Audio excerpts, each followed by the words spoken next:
Hello. Hi, Shen. Hi. Wow, my hair's big today. Hi. I was not expecting to see you.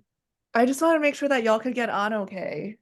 Thank you. We were Yeah. like texting on the side and we are like, do you think it's magically going to open at 8:50?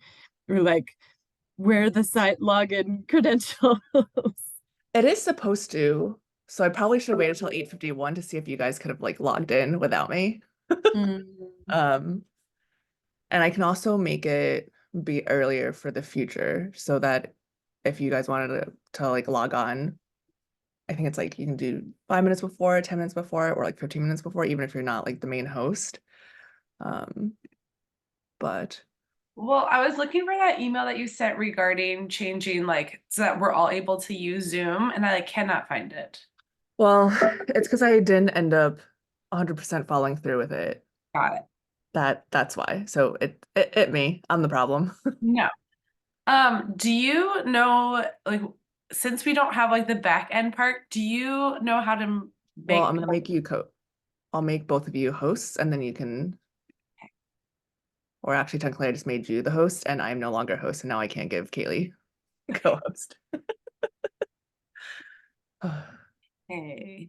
I'm so glad um, y'all are here and all the stuff that you've been working on. Thank you. I've not abandoned you. And I'm also just like, if you need me, let me know. If not, I'm gonna assume you've got it.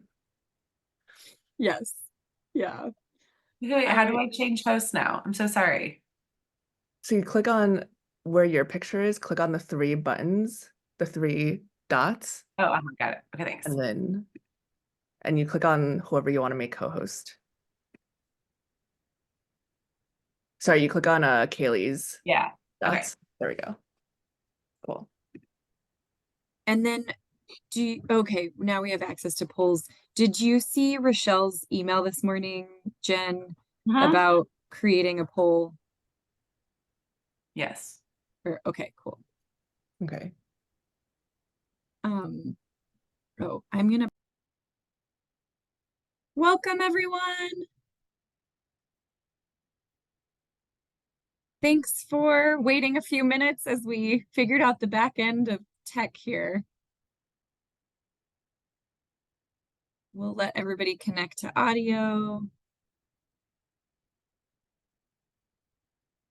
Welcome. Welcome, welcome. If you want to start by sharing your name, pronouns, and organization in the chat so we can start to get to know each other.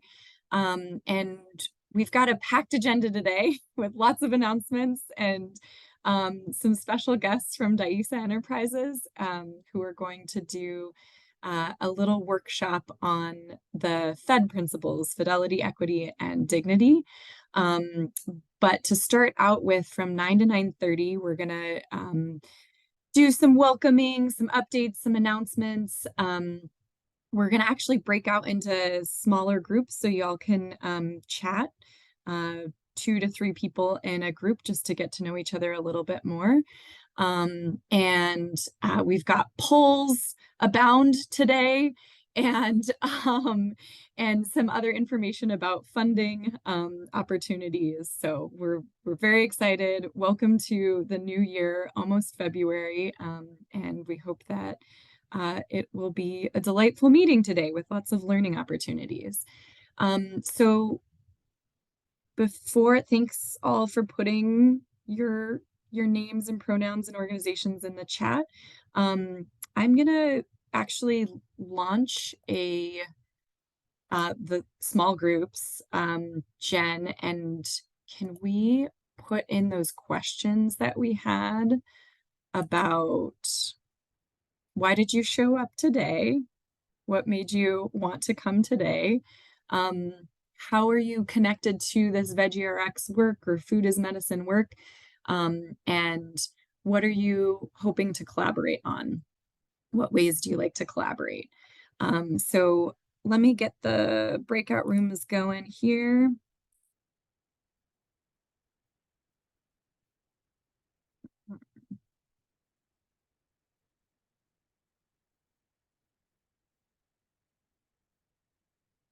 And we'll open these and we'll have about 5 minutes to share who you are and how you like to collaborate. We'll also send these out via the magical message machine too.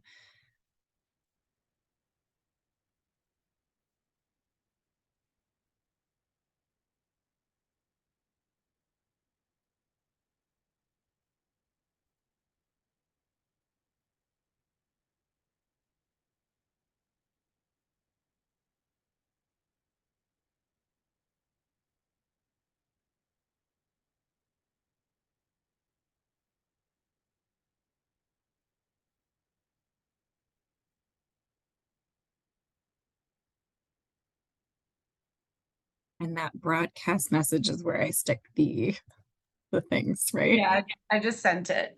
Oh, you did. Thanks, Jen. Great. And Rochelle, if you want to join a group too, I Sounds good. Okay. I think I can send you somewhere. Yeah, I can just hop in one, it looks like. Oh, great. All right. See y'all later. Thanks. Hi, Elizabeth and Juliet. Did you want to join a small group to introduce yourself to some of the folks on the call today? Oh, Juliet just left. Okay. Elizabeth, if you can hear us, happy to send you to a breakout room. Oh, and I can't hear you. You're on mute. There. There we go. Okay. Sure. I'll take what you recommend. Okay.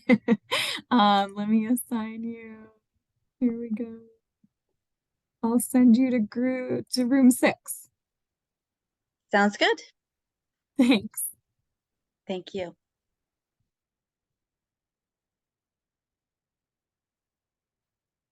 All right. I should have probably made one more room. Yeah. Oh my gosh, Elizabeth is someone who I've been emailing with back and forth for so long because she just kept being like, I don't see the invite. And I was like, I have added you 4 times. I don't know at this point. Like, check your kit. I don't know. So just seeing her right there, I was like, okay, I get Yes. it. You're doing it. Okay, so thanks for being able to, I was like trying to present and I was like, oh crap, I want to take notes. So if you don't mind sharing your screen to do the slide, Sure. and then I'll take notes. Yes. And You have 2 screens, right? I've got 2 screens. If I put this in present mode, the only thing with that is that I feel like I'm also simultaneously using the notes on that you took the other day to fill in the blanks on the Oh, okay. announcements. Okay. But Then I'm fine with presenting. And then once DAISA takes over anyway, so it's only 30 minutes. So I don't think there's going to be a ton of notes between then and now. So I can do that. wait, say that. Sorry. So I don't think there's going to be a ton of notes for me to be taking during, like, before, while we're sharing these screens. Oh, with the announcements. Yeah. Okay. So I can definitely share my screen. Oops. I think we released everybody at 9:07. I think so. Okay. So we'll bring them back in. Okay. Oh, Oh, wrong sweet. thing. Can you see it? Yep.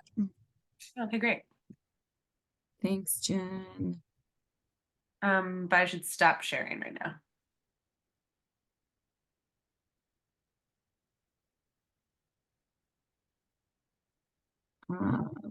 Yeah, I was okay. Do you want me to say like 1 more minute?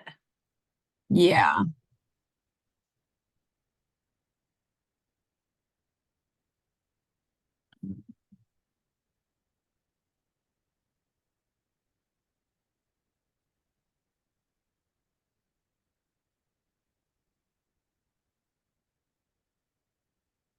Let's chat for 1 more minute and bring back to the group.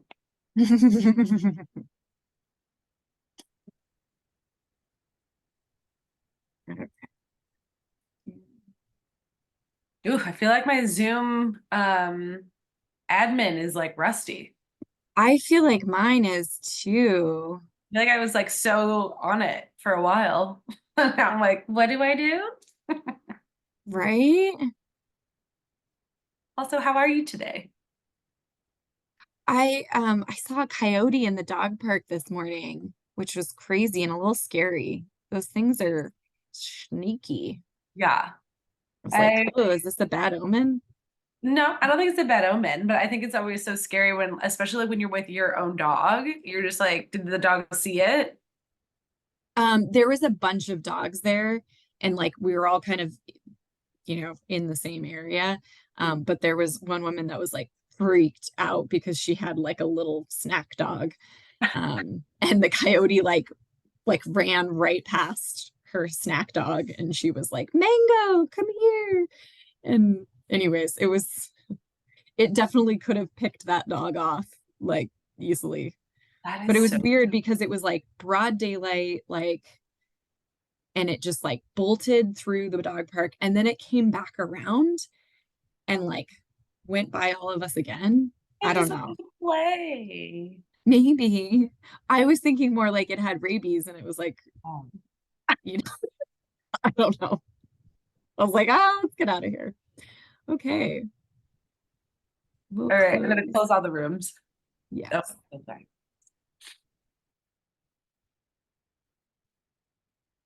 Great. Welcome back, everyone.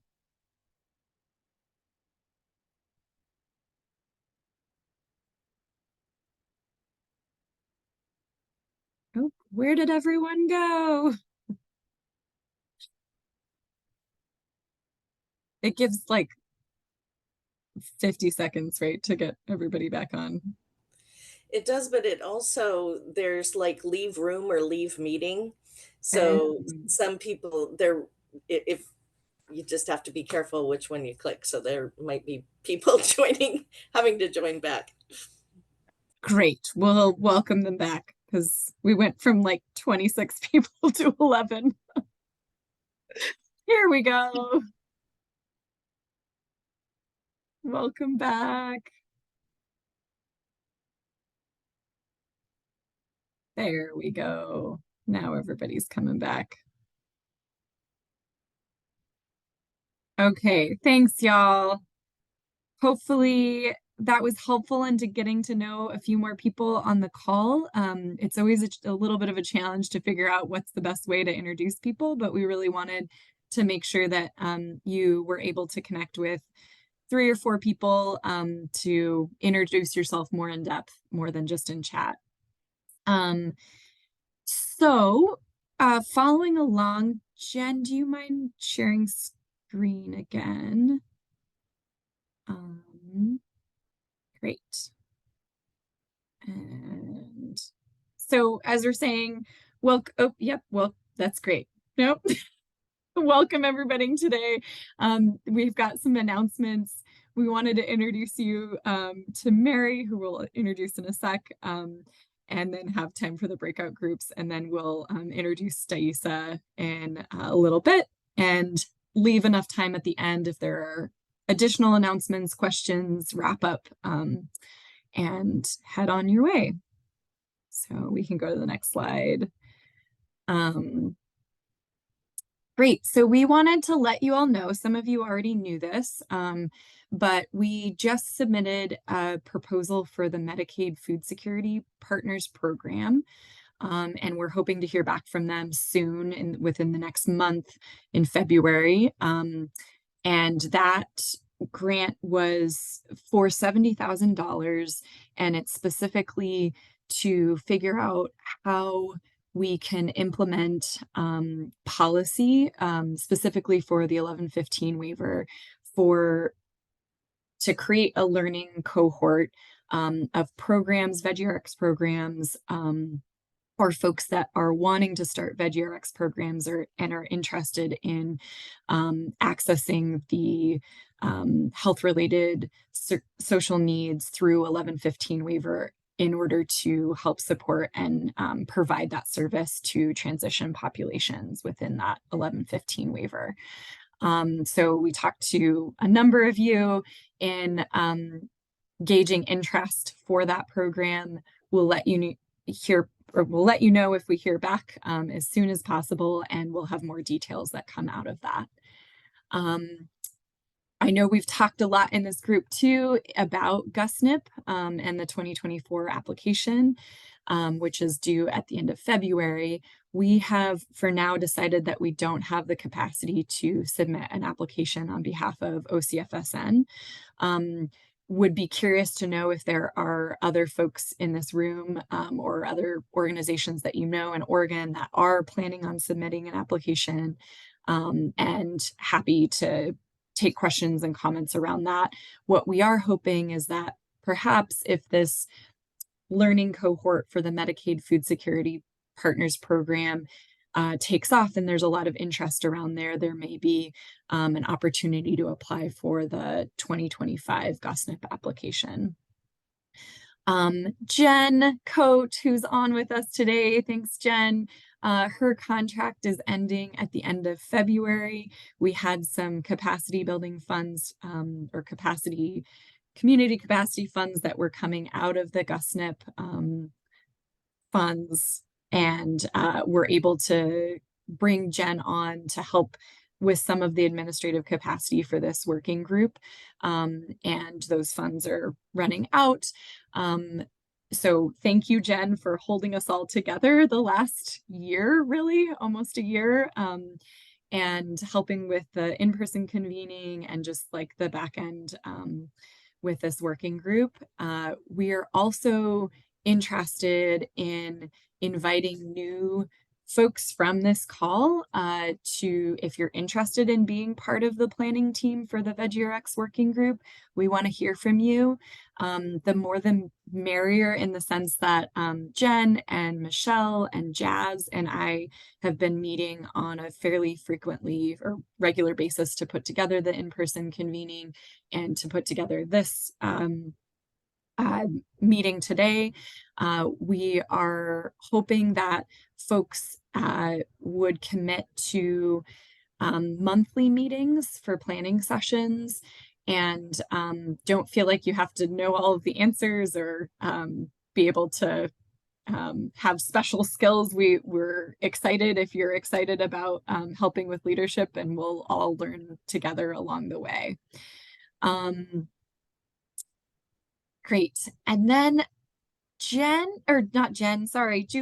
I wanted to pass over to you if you wanted to make a quick announcement about evaluation for this season. Yeah. Great, thanks. Can do that. Thank you so much, Kaylee. Hi, everyone. I'm Juliet Palencius, and I run our VeggieRx co-op program down here in Roseburg, Oregon. We've been operating for 6 years now and going into our 7th year. And we have a shared pre and post assessment that it was co-created by this group. And a lot of folks aren't using, there's probably not a lot of folks that are actively operating VeggieRx programs right now, but our goal would be to have folks share the survey so that we could get we could measure the same things and collect outcomes together. And so we are at the point in our program timeline, we're going to be reviewing the assessment to send them off to do our pre-survey. Our participants coming to by any on that process to attend meetings. We're kind of scheduled for Friday, sometime between or 1 and 2 or something like that. Just if you're interested, and your email address, and we can contact end up needing to move the times for more people that want to can attend. That's fine too. So you're invited if you're interested in and looking at what we have right now and seeing how we can modify it to make some improvements. Juliet, you're cutting out a bit, but essentially, if you're interested in evaluation for program for this season, please reach out to Juliet, to me, to Jen, and we'll get you all connected and having kind of a separate meeting around that. Oh, and we just lost Juliet. but if you're interested in program evaluation for this season, please reach out to us. Haley, I'm We so had sorry. I a- don't know if you can hear me, but I'll put Oh. something in the chat. Yes, we can hear you much better now. I'm so sorry. I thought it was like so concise and beautifully said, and then you're like, dang, I can't restate it. But yes, just what she said. And if you're interested, we're planning to meet this Friday. I'll just put it in the chat, and you can message me if you're interested, and we'll get you in the conversation for scheduling that meeting. Thank you. Thanks, Juliet. Great. And then we just had a few more upcoming events today happening currently right now. So after you get off this call, you can hop on the live stream, but there's a Food as Medicine Summit happening. We've got some other events here from the OCFSN network, Oregon Farm to Institution Collaborative Quarterly Meeting, Oregon Farm to School Conference, Local Purchasing Connections event, and the OSU Small Farms Conference. Let's go on to the next slide. We heard loud and clear from the in-person convening in November that folks really are wanting to know more about funding opportunities. Here are a few coming up, and we'll send these in the notes too, but there's the OHSU Knight Institute Community Partnerships Program grant, OHA health-related social needs. So this is coming through the 1115 waiver.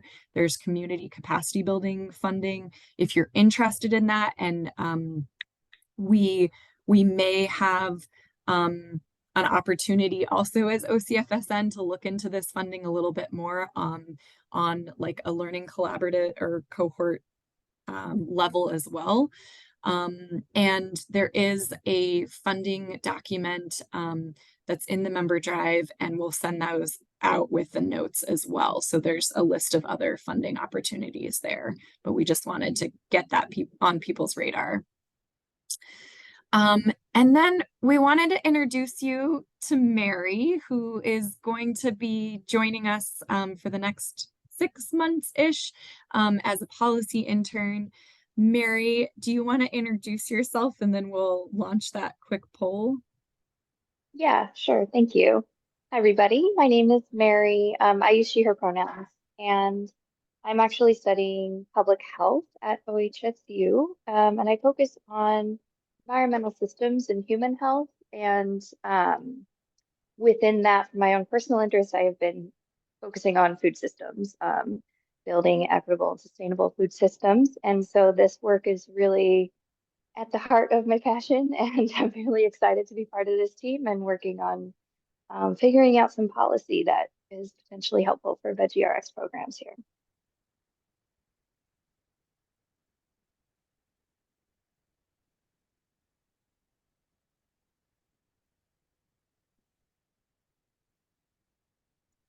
Sorry, Kaylee, did you want me to? I think Kaylee is frozen, so I'm gonna stop Oh. sharing. Okay, and then we just have a couple polls so that we want to kind of see where everybody is and where their interest is in for Mary, kind of to get a little starting point. So does everyone see the poll that just popped up? Did that work? Okay, great. Okay, great. So just a couple minutes to kind of fill that out, just so that we have kind of a baseline for Mary to kind of get started. There is an other option, but there isn't a write-in. So if you want to fill that out in the other part, or we can just follow up a little later. Thanks so much, Jen.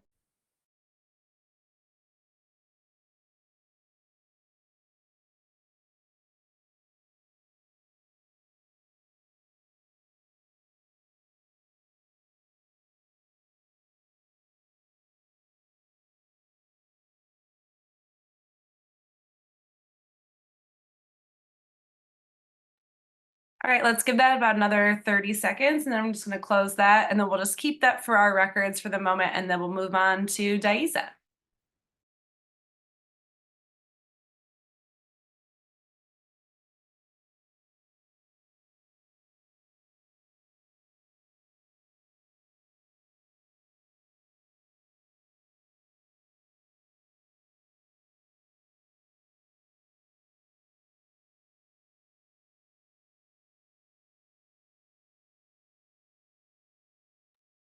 Okay, great. Thanks so much for filling that out. I don't know if we want to share this right now, but I'm sure we'll put it in another presentation to kind of share out to the group later.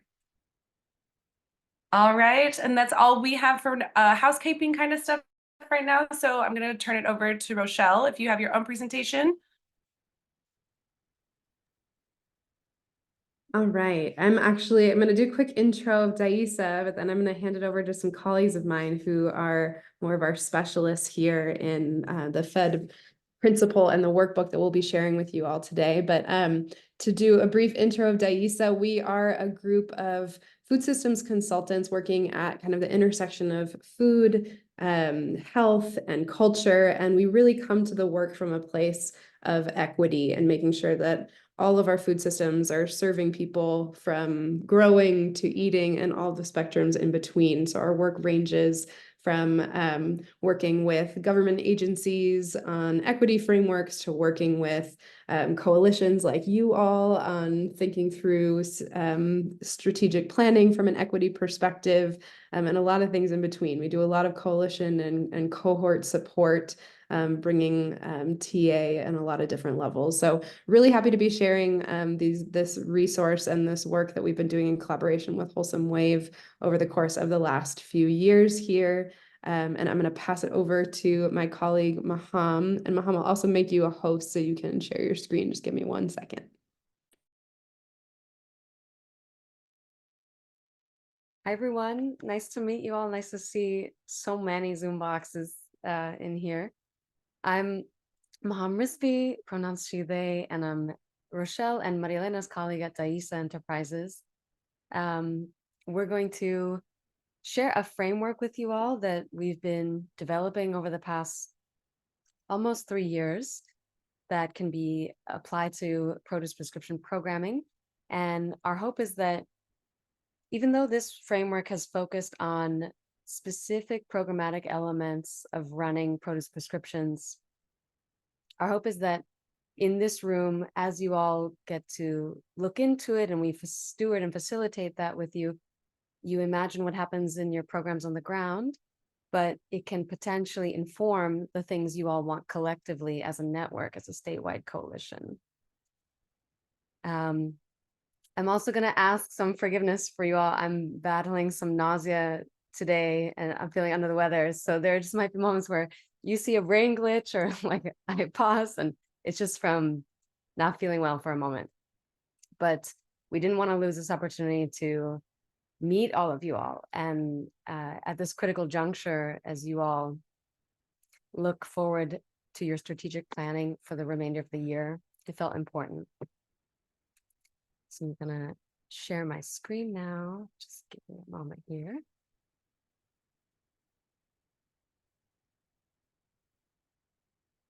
Okay, can everyone see my screen okay? Wonderful.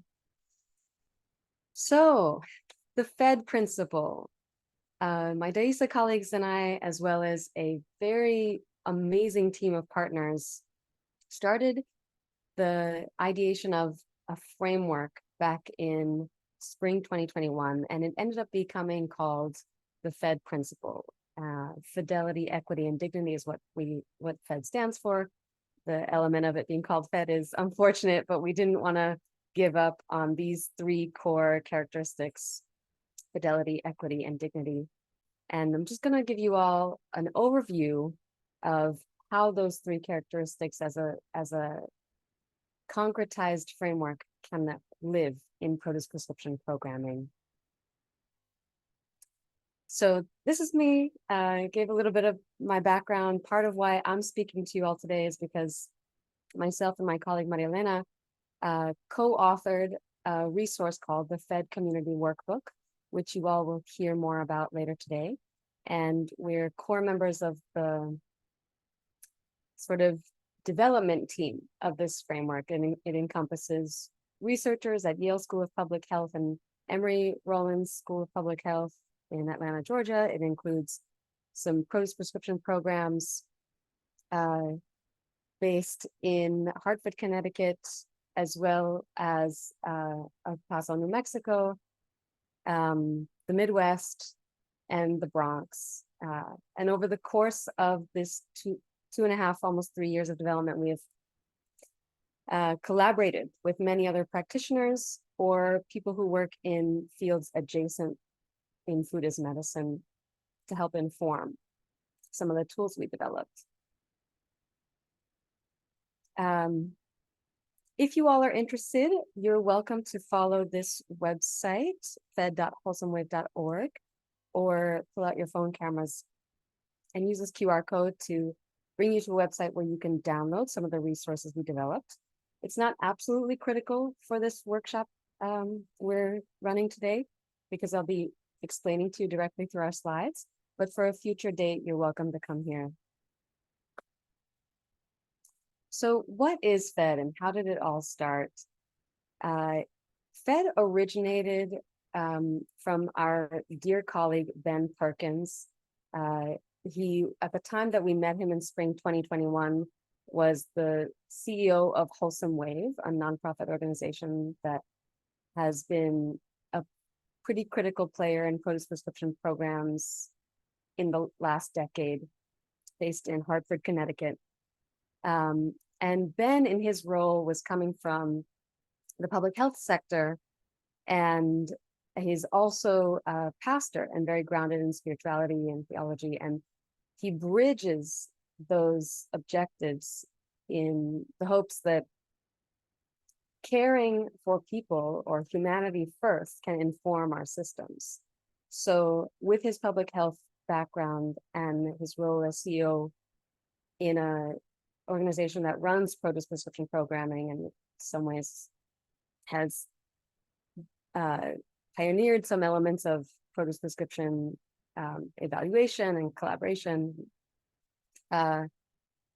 he developed this idea of fidelity, equity, and dignity that can be embedded along the implementation of such programs.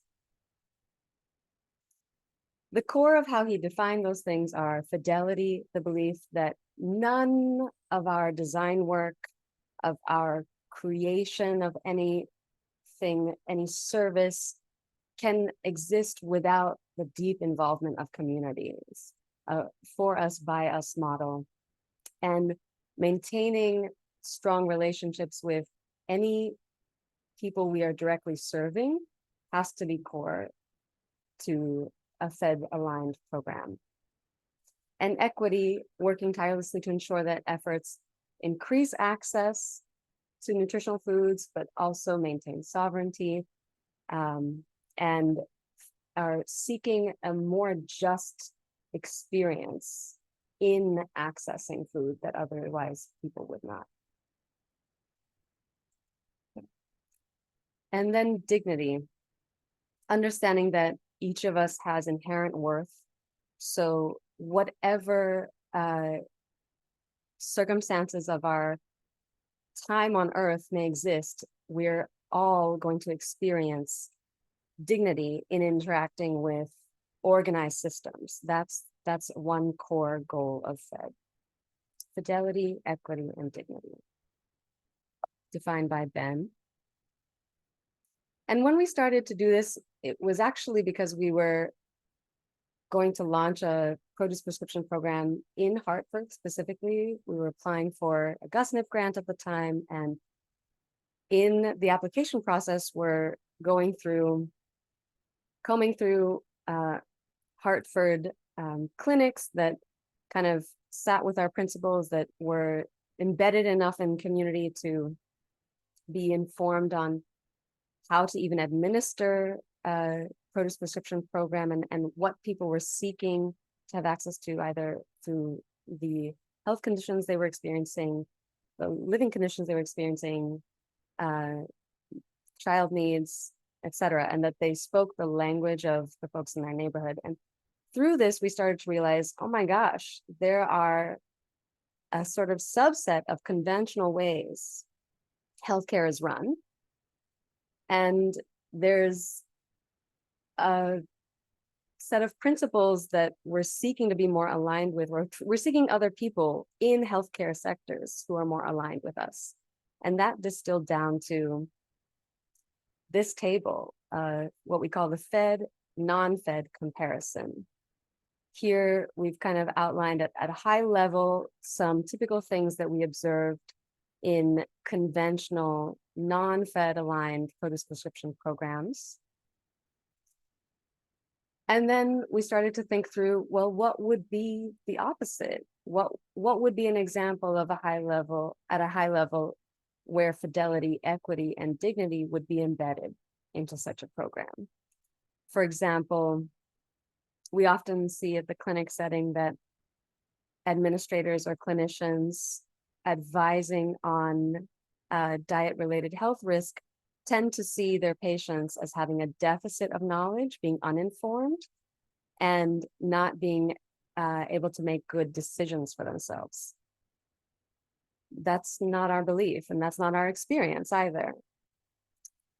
And so we understood that actually, in a Fed-aligned program, patients would be seen as assets of their own wisdom, their culture, and the community they're coming from.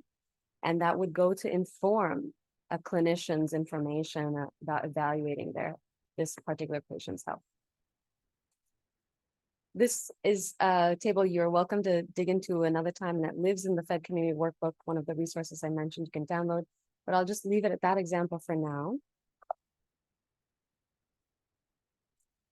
And when we were thinking through, okay, how would fidelity, equity, and dignity actually make its way into multiple sectors of our life here in America, we started to see a general action framework where, and like many design processes, it's an ever-flowing loop where it starts with being in relationship with a community and learning directly by way of them what the needs are and how to embed these three principles into the design of a particular program.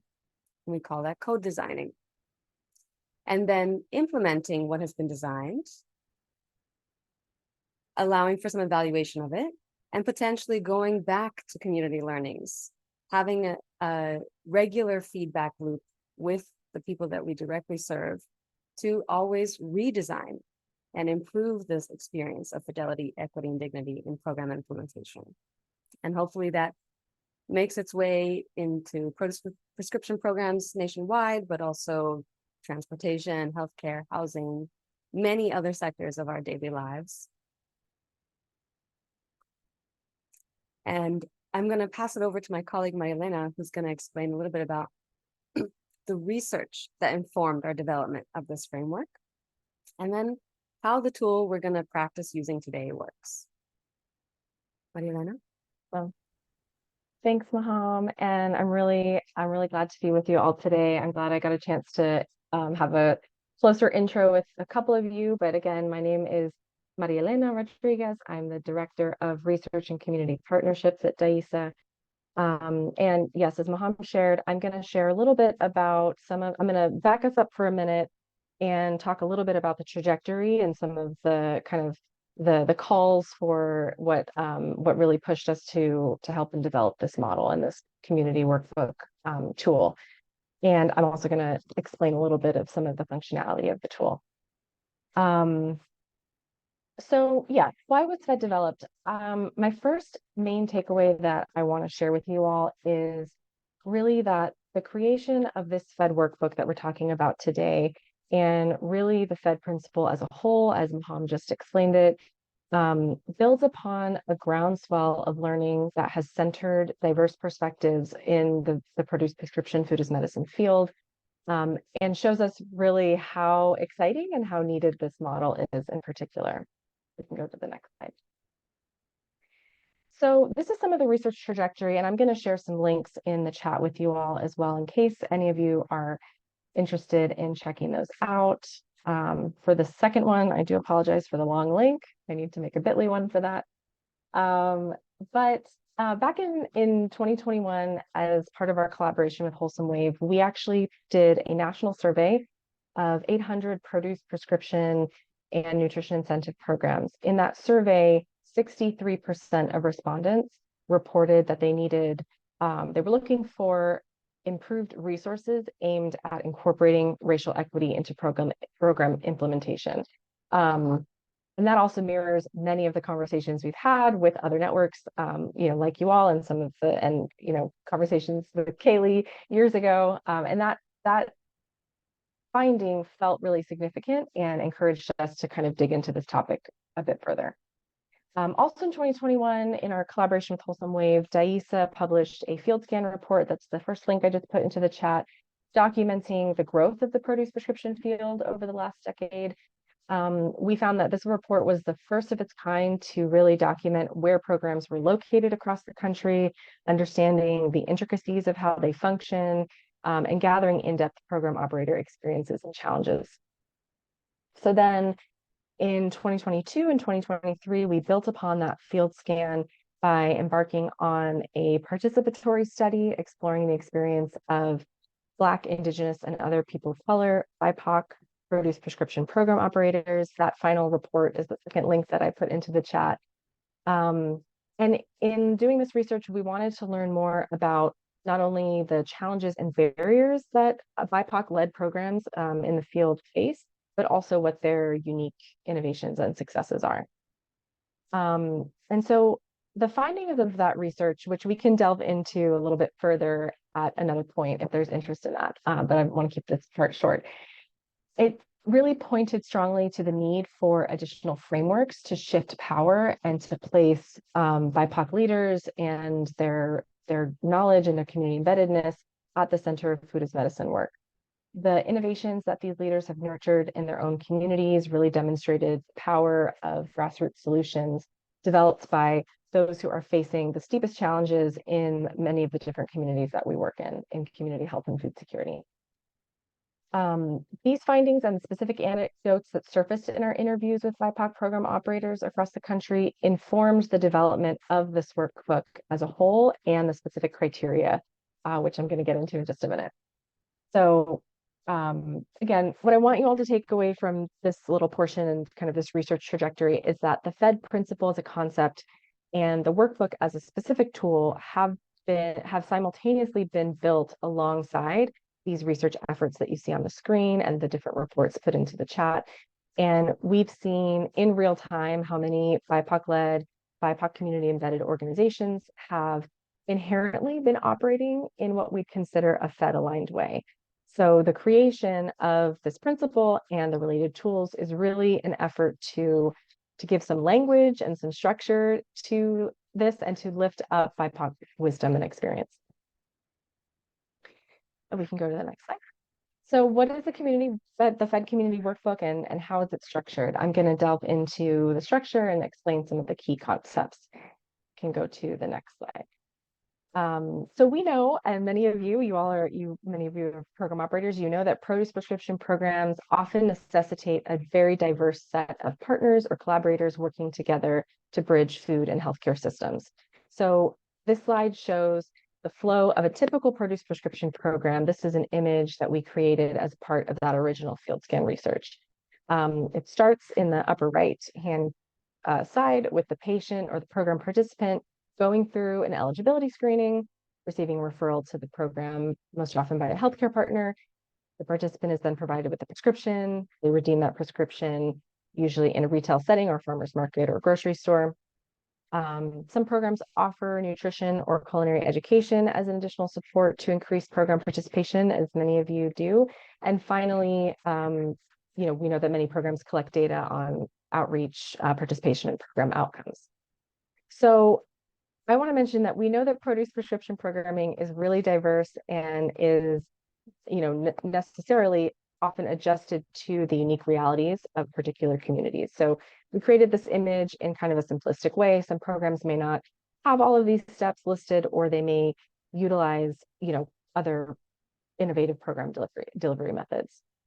But following this flow image, each interaction of program partners creates what we call in the workbook a program touch point. So a major function or process in program implementation. So you can see on this slide a list of the produce prescription program touch points as we've defined them in the workbook. And you'll see that the bulk of the workbook is organized by these 7 touch points. Each of these steps or interactions provides an opportunity to delve into how programs like yourselves, can further embed equity into program operations. So we've added an additional layer of detail by including the pieces on program management and program funding and sustainability, because while that may be less visible to, in the public facing programming, those are crucial steps for program success and additional opportunities to specifically consider equity. So criteria, what do we mean by criteria in the workbook? And you'll see kind of a snapshot on the screen of one of the pages, one of the program touch points and the criteria listed below. When we were studying how programs operate under each of those program touch points, we started to observe real world examples of what Fed aligned programs looked like. We began listing out all possible examples. I think originally we had a list of almost 90. And we understood that these examples represented some of the many possibilities that exist to better align program operations with the Fed principle. These criteria were developed with the guidance of a national advisory group, a NAG, which I believe, if I remember correctly, Kaylee was a member of, and appreciate her perspective on that.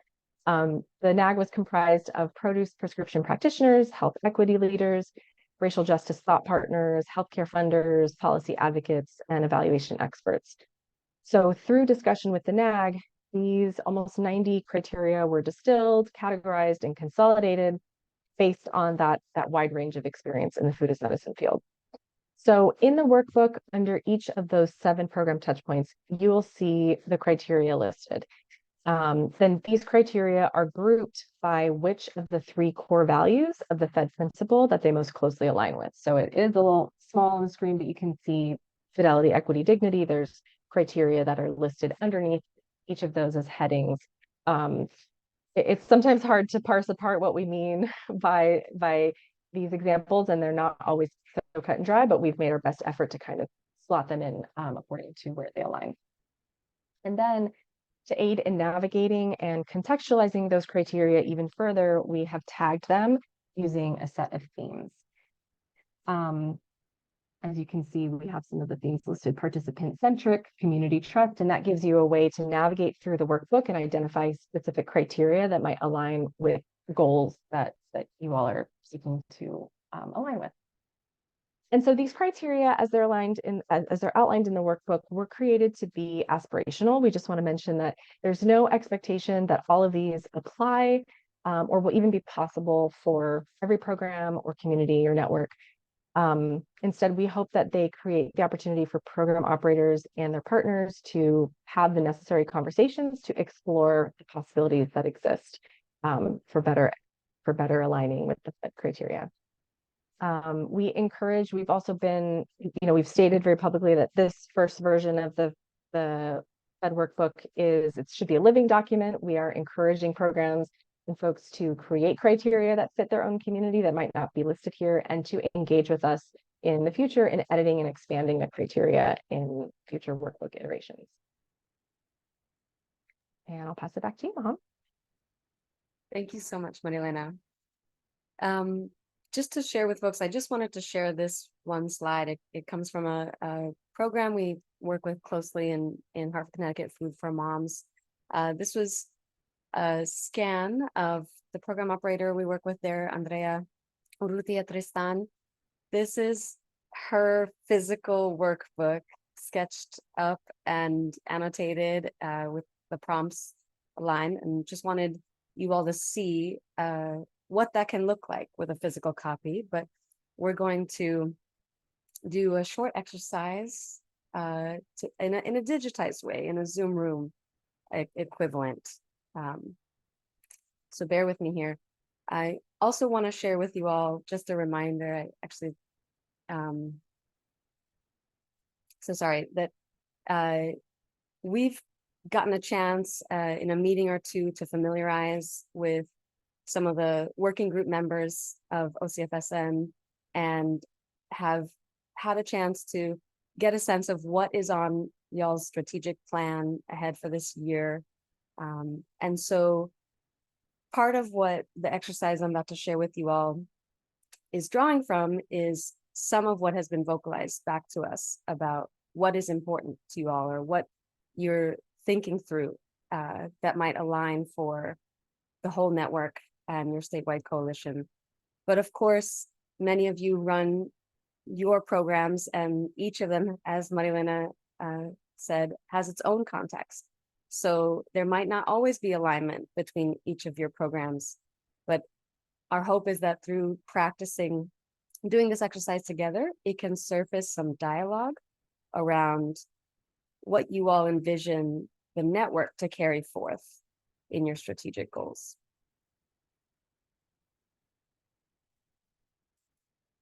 Okay, so we're gonna do 3 example criteria that live in the Fed Community Workbook. I'm gonna put them up on the screen here and give you all, I'll read them out loud, but I'll also give you all a minute and a half to digest them. And then Jen, if you don't mind assisting me in launching a poll, we're gonna do an activity that lives exactly inside the Fed Community Workbook. I'd like you all to read this Fed criteria that's specific to program management and exemplifies equity, and think through if it is something your program already implements, if it's something that's not relevant to your program, or if it's something that feels aspirational for your program, something you'd like to do one day in the future but aren't necessarily doing yet. And then we'll have at a later time an opportunity to share back with each other and see how that can live at a network, a statewide coalition level. So Jen, thank you so much. And for folks who, I know in my breakout group in introductions, there were folks here who are not operators. And the idea ultimately is going to be to understand a value base that you all share. And so if these are things that, you know, if you are working as within a healthcare system and you're not running a food prescription program, but you're thinking about it, or you're understanding like what might make sense within the context of your work or the hats that you're wearing, answer from that place so we can kind of understand where each of the stakeholders in the coalition, where all of you members would be coming from, at least from a values system and like a perspective of how your organizations would be able to align.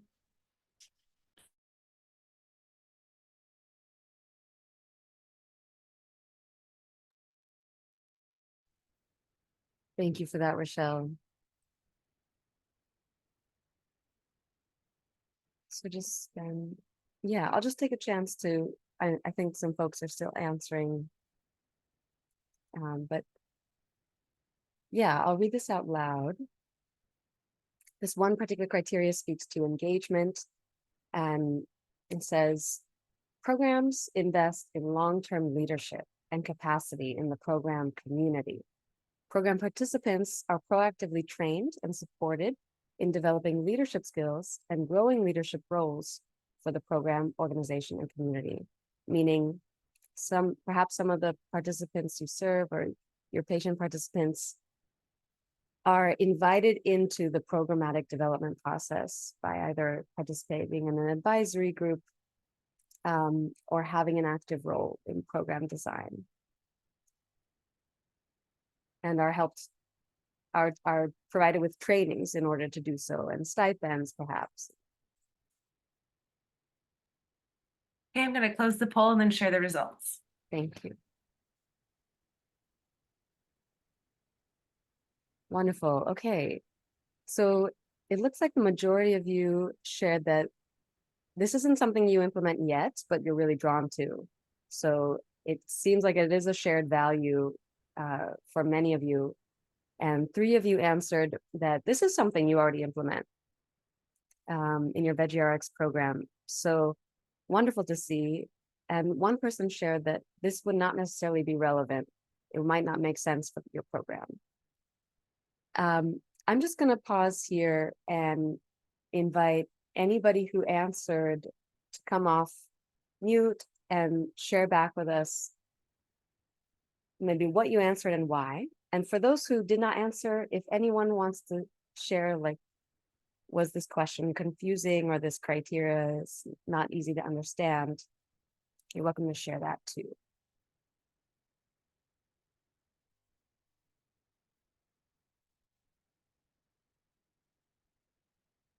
I'll share. I don't have a Veggie RX program. Our goal is to create and expand on that idea with doing an RX Gardens program, and getting home gardens put in for folks in the same way veggies are produced or prescribed. And so hearing like the development and the growth piece is something that we really already do with our community organizers in our home gardens program. So it just feels like it would translate to doing something if we were to get into more of that produce prescription type programming for us. Thank you for sharing that, Roche. Am I pronouncing that correctly? Yes, Roche. Thank you. Wonderful. And I'm so glad you shared that this is something that is parallel to what you're implementing in a non-produce prescription or Veggie RX related context. That touches on exactly what our hope is that even though all of these criteria have been written for a specific type of programming, they're principles that can be applied in multiple capacities. And as you all are a statewide network, if you all share this value, it can potentially be embedded into your visioning for how the network evolves.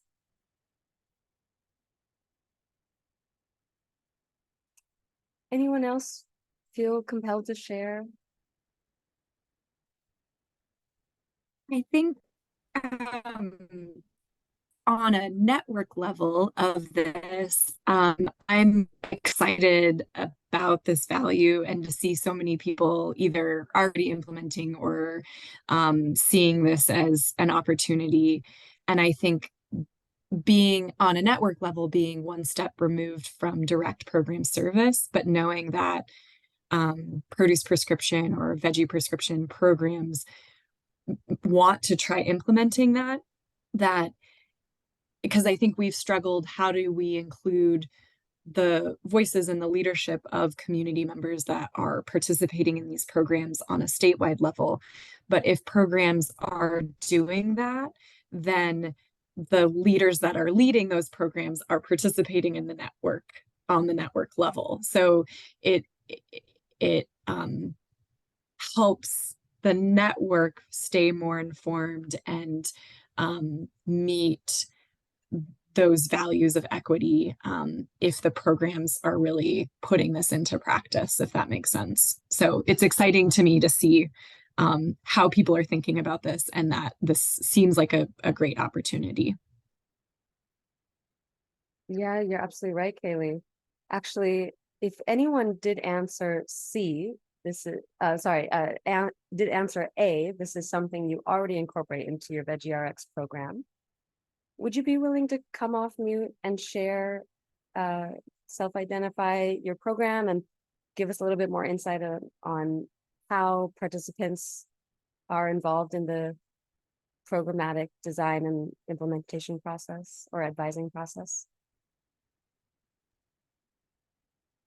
I am one of the ones who answer yes. I am Lucia Benavides from Adelante Mujeres, and we have a produce prescription program, and our participants, some of our participants in there end up being part of our staff. Actually, my coworker works with me and advises me because she knows this program inside out because she's been a participant in the produce prescription.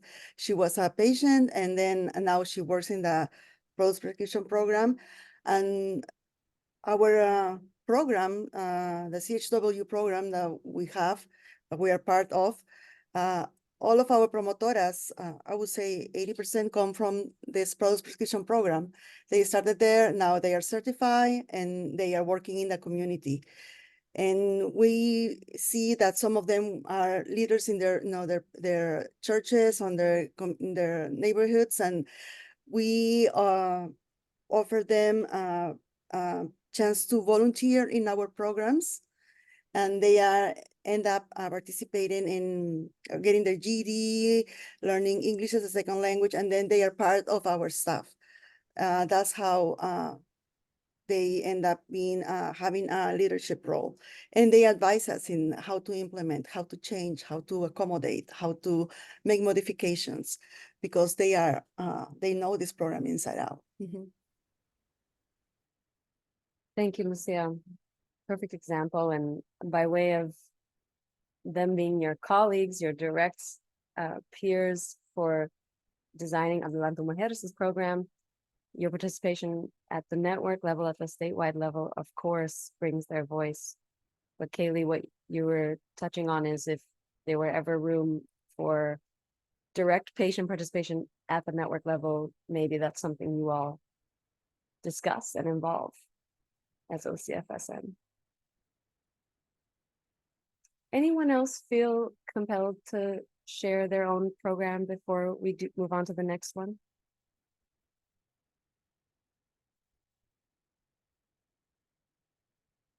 Okay.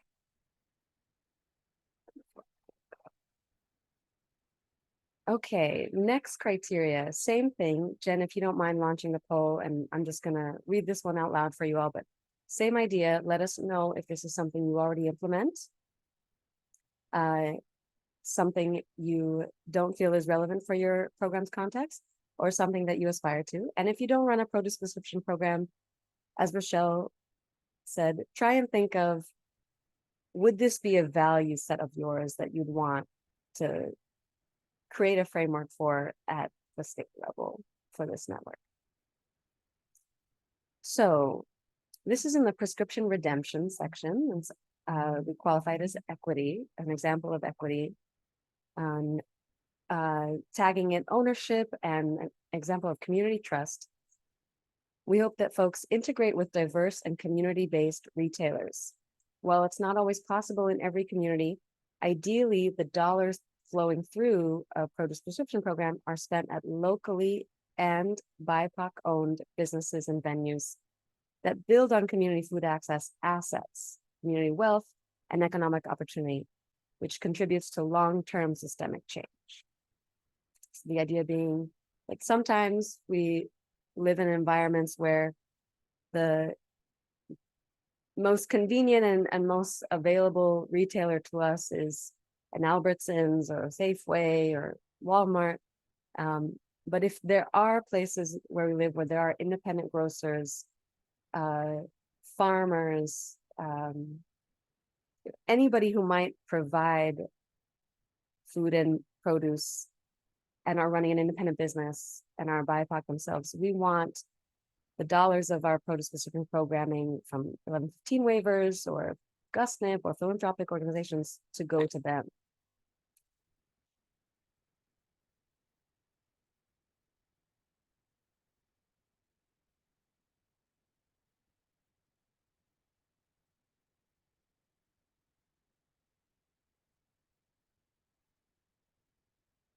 Okay. Jen, I just maybe- wanted to know if Jen, I don't know if you saw that Juliet's note about opening up the poll again. I did. I don't know how to, do I just press going back? Like, I don't know how to do that. Sorry. So I can end it and then we can like redo it. Juliet, you can also leave your answer in the chat if that's helpful. If you don't mind it being anonymous. Yes, sorry, I just don't see what the responses are. Maybe. Okay.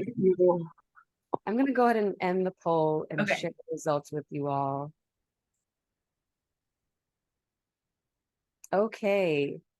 So nobody said this is not relevant for their program or their context.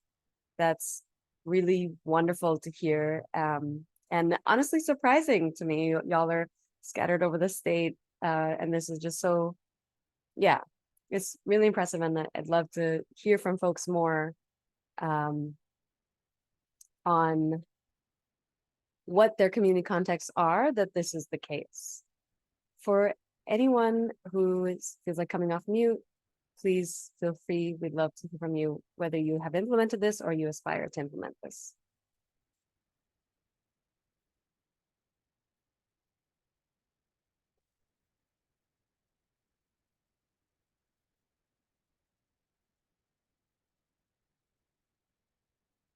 No one? not sure if you can hear me. Do you hear me okay now? Yes, we can hear you, Juliet. Thank you. Okay, so our produce prescription program came out of our Blue Zones Project Food Systems Committee. That was the kind of launching body for our program. And so inherent in our vision for the program, it was the development and investment in our local food system. So our first iteration of the program started with just one vendor site, which was our Quah Valley Farmers Market. And we have continued to prioritize local vendors as much as possible. I will say, like, a challenge that we have with that is just access, because those local markets are usually only open one day a week. Sometimes they don't have public transportation to the sites. And the produce is more expensive in a lot of cases. So we get some flack, I guess I could say, from our clinic partners who are less interested in supporting the local food system and more interested in access. So those are both very important things. So it's a balance that we kind of struggle with. And then the last thing I'll say is that our debit card partner over at Fresh Connect, or About Fresh, is kind of now has control over where those debit cards can be used. And it's more difficult to have them, and sometimes impossible to have them function at the markets that we want to. And meanwhile, they're expanding rapidly in being able to use them at big box stores like Walmart and Albertsons and Safeway and Fred Meyer. And so they alert our participants of that, which kind of drives them away from the local markets. Meanwhile, we're telling our participants that there are incentives for shopping at local markets. That's the tension that we have right now. Thank you for sharing that, Juliet. I'm sure maybe others relate to those circumstances. Certainly the availability and timings during the week and public transportation. And good to know that your card partner, your debit card partner, has also gone through their own changes and now inadvertently moving people away from local food sourcing. Does anyone else who answered A want to come off mute and share their context?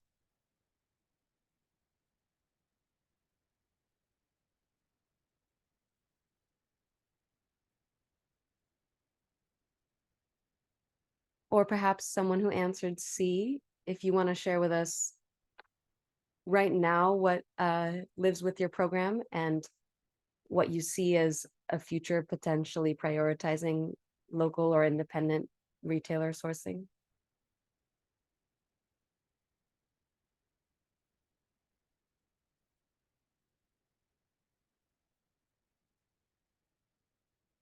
Nobody? Okay.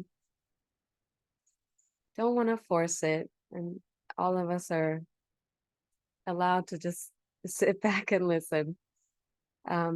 We'll move on to the next one then.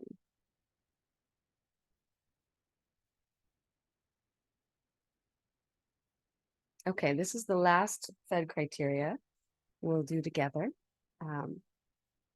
So Jennifer, if you don't mind launching the poll again, same thing. This criteria lives in the data collection and evaluation section and exemplifies dignity. Patients have the opportunity to set their own health goals and conduct self-reflection. Too often, patients are dictated to on specific health benchmarks that they should aim to meet without the consideration of their own health goals and self-measurement of progress towards those goals.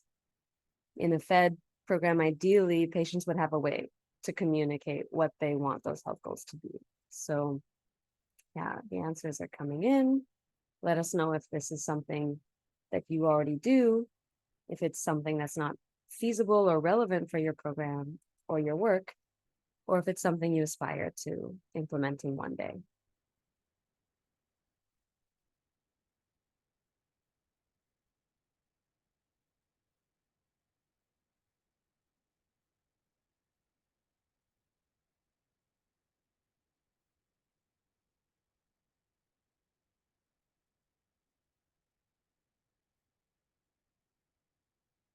Give another 20 seconds or so.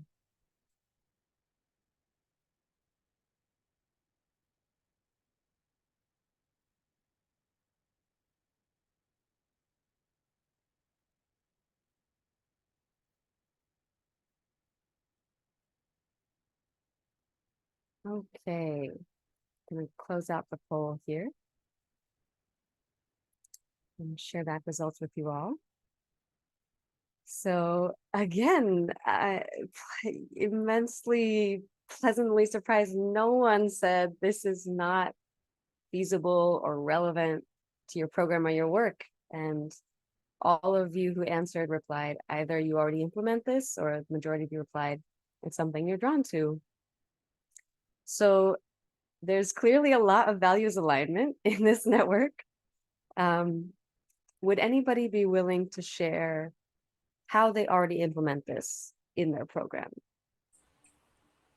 Hi, this is Marcy McMurphy, and I serve 12 counties in Eastern Oregon. We actually serve 7 with our Frontier Veggie RX program.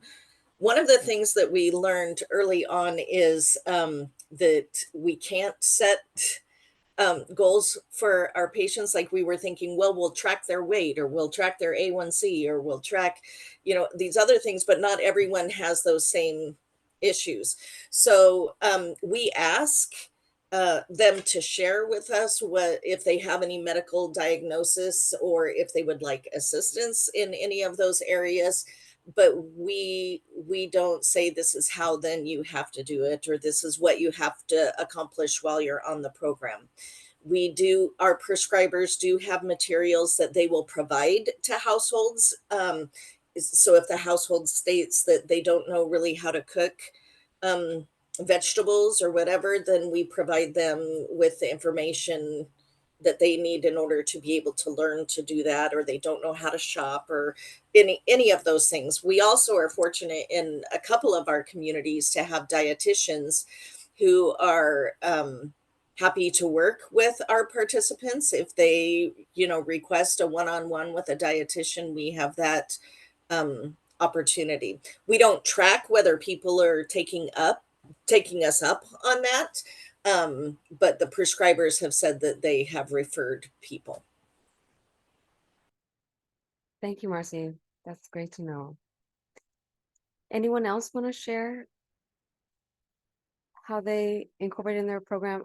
They either do not prescribe certain health outcomes and goals for participants, or they have an alternative way of collaboratively deciding health goals.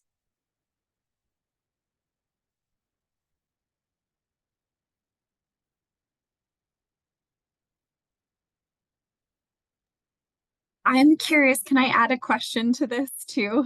Please. There was, I think, 25% of folks that said that they implement this. And Marcy, thanks for that example. For folks that are aspiring for this, I wonder what the barriers are to doing that. And I am curious if funding and pressure from funding partners requires you to track or evaluate or set kind of these health goals for the participants you're working with, if that is, a factor in this. And Marcy, I know you're coming from a coordinated care organization. Do you also feel pressure within the healthcare system to track specific metrics or kind of prescribe specific health goals to the populations that you're serving? So I feel very fortunate with my CCO that I don't feel a lot of pressure on, we have to meet all of these goals. In fact, with our funding that comes from our CCO, they would like us to be able to serve at least 50% EOCCO members. But that's not a requirement. So in, 4 out of 7 of our counties, we serve non-EOCCO members, like they're actually the majority of people that we serve. It's pretty close. So when I say a majority, it's like 55%, not compared with some of our other counties like Kearney County where they have to be EOCCO members. So we in our evaluation, we just look at year over year information of, are they utilizing their vouchers? Are they self-stating that they feel better, that they have better physical health, better mental health as well? And that's really what we're comparing year over year. So I feel like I'm in a very fortunate place where I sit, that I'm part of the CCO, so do have a say in what we kind of look at. I can add to that too, Kaylee, because I appreciate the question, because I think for me, a lot of this is like capacity and just logistics. And in this case, we're using this just Google form for our pre and post assessment. So asking an open-ended question that, like a personal health goal that we could collect in our pre-survey. And then comparing that in the post survey, we'd have to get the answer back to our clinic partners so they could, at the end of the program, remind the participant what goal they set and share that. And it's just that logistical issue. I think if we had a more sophisticated way of conducting our assessments, this would be like a relatively easy thing for us to implement. And if I can add on to you, Juliet, I think there has been so many programs already, so many studies that have been done that prove that if you eat more fruits and vegetables, your health is going to be better, that I don't feel like it's necessary for me to prove that with this program. I feel it's just necessary for me to prove that people are getting the fruits and vegetables and that they are using them. And that's where my thought stops on that.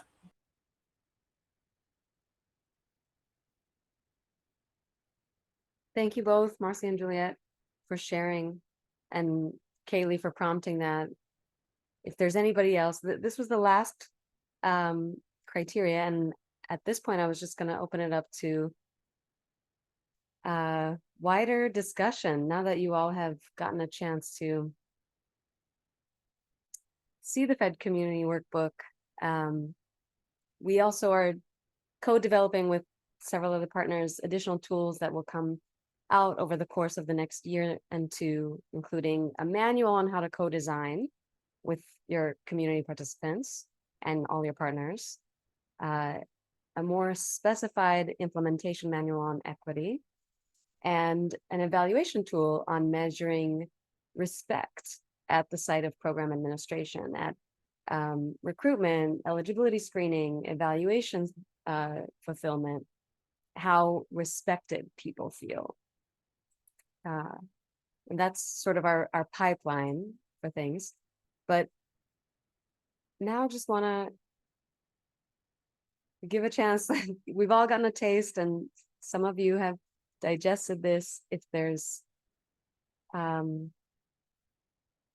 any stronger links that you see some of these values that got surfaced applying at a network level, at a statewide level for you all in either policy advocacy or funding, or just shaping your coalition.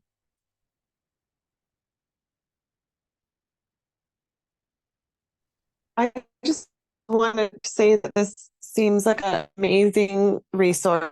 I really appreciate you all for pulling together.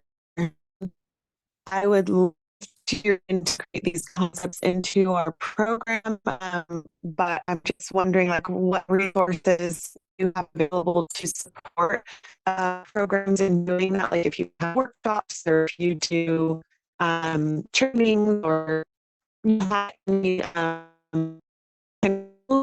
help with this tools. I mean, you're like, yeah, what the fuck, you know, you know what I mean? Like, do you have a platform, or do you have surveys? Juliet, you're cutting out a little bit, but I think what you're asking maybe is what resources is DAISA able to offer to support using this workbook or these tools around the Fed principles. Oh, and I think she lost connection again.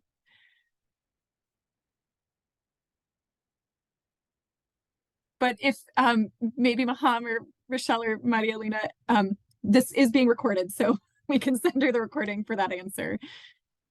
Yes, and just to express to all of you in the room, and I'll share it when Juliet hops back on,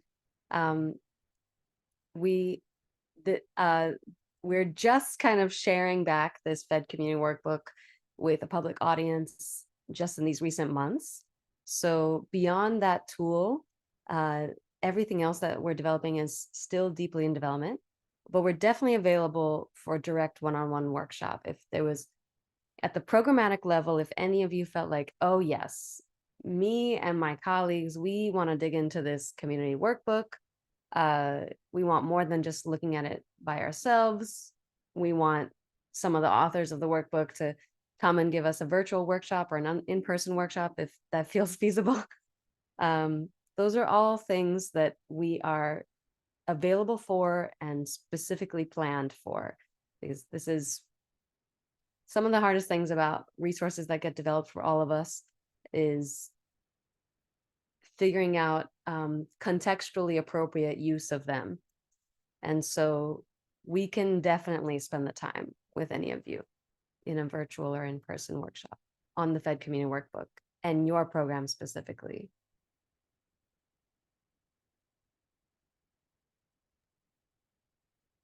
And I feel like that's also a great segue into announcing that we'll be offering 2 more workshops with DAISA to dig even more into the Fed principles in March, April. And we would love anyone on this call, everyone on this call to, if you're interested in diving a little bit deeper into these, thinking about your program, but also how we can implement this on the larger scale across the network. Obviously a lot of these things are transferable. Riche, when you were talking about like your program and how you can see this applying to not necessarily a veggie or produce prescription specific program, but we invite you to participate in this, and hopefully you'll get some nice, delightful nuggets out of that experience too. So as a follow-up to this meeting, we'll ask if anyone would like to be part of those 2 follow-up meetings with DAISA on more specific workshops and the scheduling for that too. But I don't want to cut anybody off from sharing any other questions or comment or feedback about the Fed principles. I had a question as someone who doesn't work specifically with a produce prescription program, rather I work with hospitals at kind of a higher level to support sustainable food systems development, address food insecurity and things like that. And so was wondering if this tool used like in other contexts, do you feel like it still holds its fidelity, to use your word? Because it seems so valuable for like healthcare partners that I work with, just broadly, when they're thinking about how they make community benefit investments or do this other work beyond fruit and veggie prescriptions. And so I'd love to share it, but don't want to dilute like its purpose or just wanted to get your thoughts on that. And then also wondering, Kaylee, are the subsequent trainings open to a broader group of folks? Like, would that be an appropriate setting to invite healthcare partners that are maybe more at like the administration or clinical side of things? Or is that like, would that be its own thing? So sorry, that's like 3 questions in one, but this has been really valuable and I'm very excited about this tool. So thank you all. I can hop in if you don't mind, Maham. Amber, thank you for those questions. Super, super valid questions and questions we've gotten from other folks as well. So, Maham shared at the beginning, Ben Perkins, kind of the visionary, the creator of the Fed model.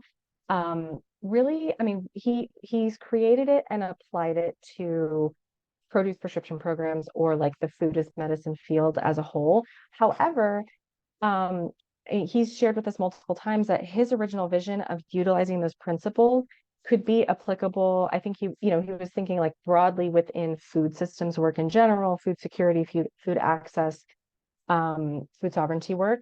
And so I think it's absolutely not, an issue or a problem to think about like how could you take these particular principles and apply them to non-produce prescription or beyond produce prescription, and even still within food as medicine. Folks have asked us, can we use this for like medically tailored meals programs, or the example that was listed earlier, that was shared earlier about the gardening prescription program. Like that just to me like opened up a whole light bulb of like, wow, that's super cool, and I hadn't even thought about that as a possibility to apply this model. But yes, the answer is absolutely. It was created to think very broadly and to be able to be applicable to all sorts of program models, not just produce prescription or even food as medicine. And I'll quickly add to that, Amber. I think one other thing that really stood out to me in what you're talking about in kind of the network that you exist within in the healthcare system is thinking about this kind of tool informing strategy for healthcare system investment. And so while you might not be working with operators, for healthcare system investors to be seeing the kind of value that Fed aligned projects can bring and the difference between funding projects that are Fed aligned versus not Fed aligned, I think this can be a really great resource to help articulate that difference as they're thinking about their investment strategies. And I think to answer your last question of like, would it be appropriate to invite some of those healthcare partners into the next couple of workshops?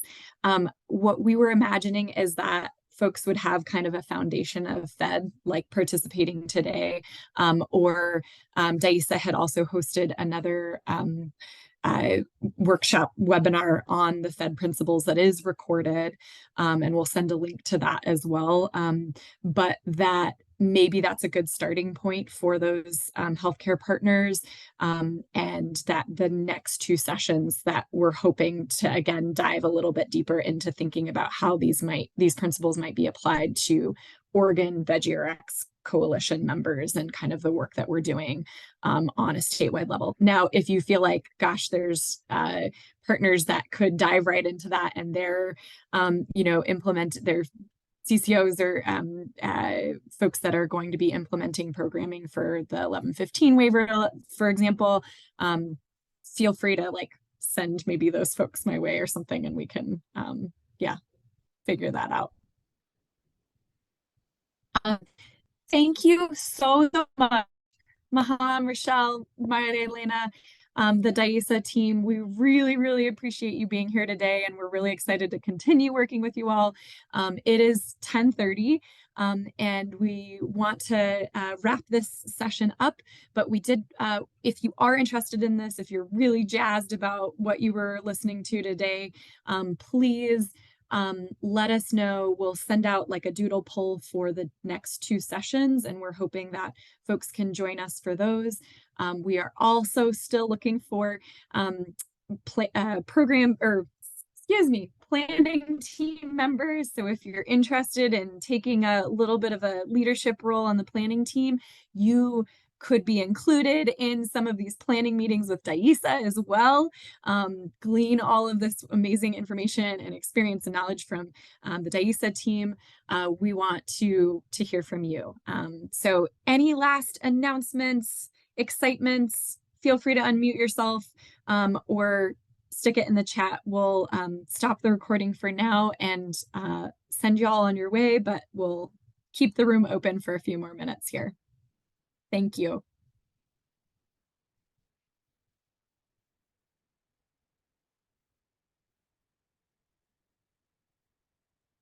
Oh, and actually, I can't stop the recording because I'm not a co-host anymore.